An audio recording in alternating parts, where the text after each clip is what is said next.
அவனே அகுதுண்டுமிழ்ந்தான் அளந்தான் அவனே அவனும் அவனும் அவனும் அவனே மற்றெல்லாமும் அறிந்தனமே அப்படின்னார் இல்லையா சுவாமி நம்மாழ்வார்.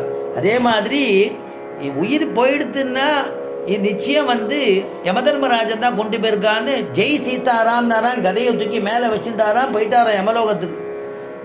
யமதர்மராஜன் என்ன பண்ணானா ஒரு பூர்ணகுமம் கையில் ஒரு வடமாலையை வச்சுருந்தாராம். சாதாரண பூர்ணகுமம் வச்சுருந்தா ஆச்சாரியால் வந்தால் பூர்ணகுமம் வச்சுப்பா. வரவர் ஆஞ்சநேயனாச்சே, ஆஞ்சநேயரும் ஆச்சாரியன் தான்.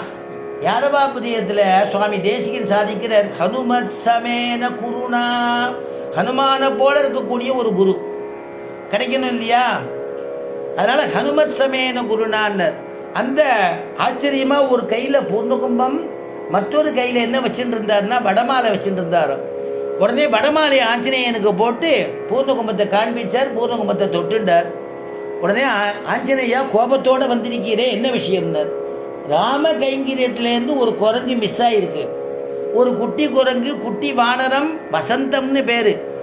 அதை நீர் இங்கே கொண்டு வந்திருக்கிறார். ஆமாம், இங்கே உள்ளதாக இருக்கான், அந்தந்த வேலைக்கு ஆகாரம் போயின்னு இருக்கு, ராஜா மாதிரி இருக்கா, சாட்டுன்னு இங்கே தான் இருக்கான்னு.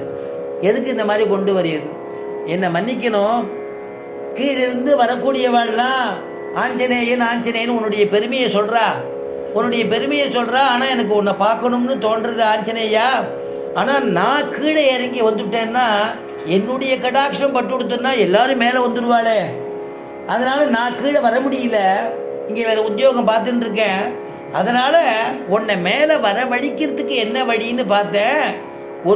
உன்னுடைய வானராலேருந்து ஒரு வானரா ஒரு குட்டி குரங்க தூக்கின்னு வந்தால் நீ எப்படி தேடிட்டு வருவேன்னு தெரியும், டோருக்கு அழைச்சிட்டு போ அப்படின்னு சந்தோஷப்பட்டு கொடுக்குறார் அப்படின்னு அருணாச்சல கவிராயர் கற்பனையாக ஒரு கதை சொல்கிறார். அப்படி ஒரு நீலன் அப்புறம் அந்த குழந்தைய அந்த குரங்க மீட்டு கொடுத்தா ஆஞ்சநேயன் மூலமானு.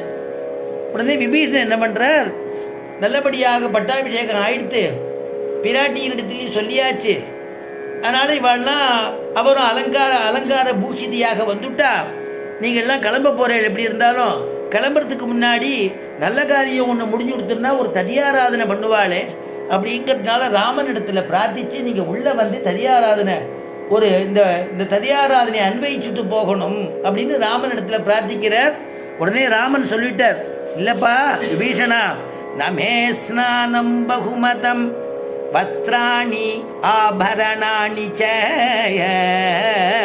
நமே ஸ்நானம் பகுமதம் வஸ்திராணி ஆபரணாணி ச, தம்பினா கைகேயி புத்திரமு பரதம் பிராத்ருவத்சலம், தம்பினா கைகேயி புத்திரம் பரதம் பிராத்ருவத்சலம், நமே ஸ்நானம் பகுமதம். விபீஷணா, அப்பா எனக்காக ஒரு ஜீவன் காத்துட்டு இருக்கும்பா, பரதாழ்வான் காத்துட்டு இருப்பான் நந்தி கிராமத்தில். நான் வருவேனோ வாரானோ வருவானோ, ராமன் வரணுமே அண்ணா வரணுமேன்னு காத்துட்டு இருப்பான். எனக்கு ஸ்நானம் கிடையாது, பானம் கிடையாது, இந்த க்ஷணம் நான் கிளம்பணும், எனக்கு வேண்டாம்.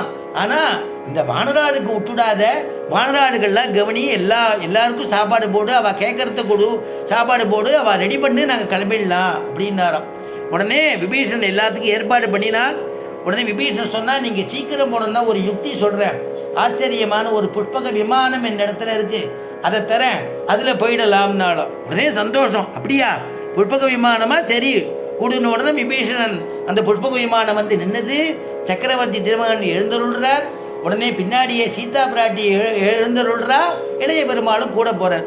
உடனே விபீஷணன் கை கூப்பிண்டான், நாங்கள் அந்த பட்டாபிஷேகத்தை பார்க்க வேண்டாமா, நாங்கள் வருமே கூட அப்படின்னு கேட்டுட்டாராம். வாப்பா விபீஷணா, உன்னை போய் நான் விட்டுட்டு போவேடா, நீ வான். உடனே விபீஷணோட ஒரு சதுர்பிகி சகராட்சசைஹி, அவ 4 பேர் கூட ஏறுறா. உடனே சுக்ரீவன், நாங்கள் பார்க்க வேண்டாமான்னா சுக்ரீவாதிகள்லாம் ஏறிண்டா. அத்தனை அந்த புஷ்பக விமானம் இடம் கொடுக்கறதான், பெருசாகிண்டே வருதான், எல்லாரையும் ஏற்றுக்கிற அளவுக்கு. அதனால எல்லாரையும் அழைச்சின்னு சுக்ரீவாதிகளை அழைச்சிண்டு இங்கேருந்து கிளம்பினா. அது ஆச்சரியமாக அந்த புஷ்பக விமானம் கிளம்புறது. சீதையை பக்கத்தில் ராமபிரான் உட்காத்தி வச்சிருந்த சீதையை பார்த்து சொல்கிறார், சீதை இங்கே பார்த்தியாமா, இங்கே தான் ராவண வதமாச்சு, ராவண யுத்தம் இங்கே தான் நடந்தது, இங்கே தான் ராவணனை வதிச்ச இடம்.